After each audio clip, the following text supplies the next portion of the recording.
気を隠していたが、僕には調べる余裕もない。子供は踏切の向こうとこっちとでキャッチボールをしている。ここは開かずの踏切。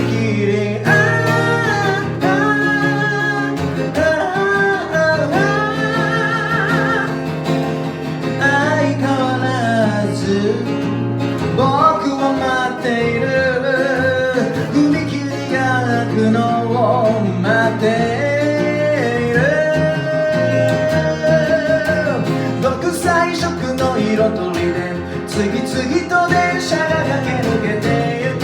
ここは開かずの踏切。